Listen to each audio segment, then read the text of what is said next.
So this old man walks into a confessional. He says, "Father, forgive me for I've sinned." The father says, "What did you do, my son?" And the old man says, "Last night I had wild, passionate sex with a very young, unmarried woman." He said, "Oh, my son." He said, "You need to go out and do 120 Our Fathers, and you need to." And the old man interrupted the priest, and he said, "I'm not Catholic." And the priest said, "Well, why are you telling me?" And the old man said, "I'm telling everyone." About 10 years ago, we got involved in Crossroads. My daughter and the whole family. My daughter was in early grade school, and we all attended Awaited. She walked out of that show and said, I want to be in that. I want to do that." So for the next year, she and my daughter and my wife worked in Kids Club. And she auditioned, and she got a part in the children's choir and had a minstrel walking part on, and it was just the greatest experience. She was on stage at one point, first time I ever saw it, with her in it, and I could actually hear her singing. And I looked around at like 3,000 people watching her sing, and I couldn't believe how fearless she was. She walked out after that show. I picked her up, and she talked about how that's what she wants to do, and she's been involved in drama and theater ever since. The following years, that whole group, our whole family, my son was early in high school, and we started getting involved in Kids Club. We did the 1-year-olds every week. The four of us took care of the 1-year-olds in one whole chaotic classroom.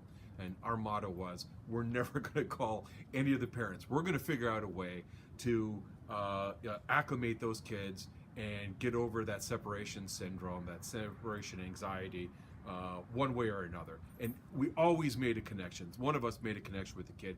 For 3+ years of working there, we never called a parent. Put a lot of miles in on the fuss bus, but we never bothered any of the parents while they were in the service. I work for a cybersecurity company called Optiv. They're out of Denver, Colorado. So I'm able to go there once or twice a year, and I almost always extend snow skiing or a quick mountain biking trip or something like that if I'm out there. So I'm talking about that because it's one of my passions. It's what motivates me and I get energy from. Would be my family, would be from my work where I'm a manager over 9 people.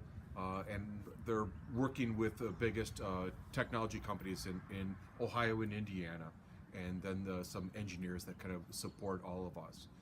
The other piece that I was going to say is my passion is travel, specifically out west. So we have always enjoyed going out to the national parks and traveling. But I have to be honest, I do not have a great deal of experience with primitive camping.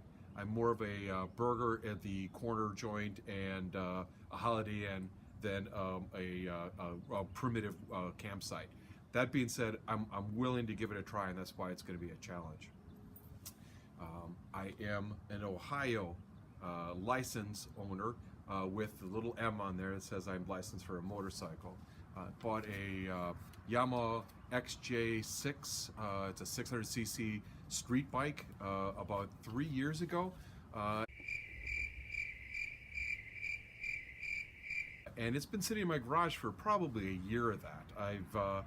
Am not challenged myself in that space. After growing up with bikes, mini bikes and kind of trail riding, I thought I'd see if I'd feel comfortable riding on the road.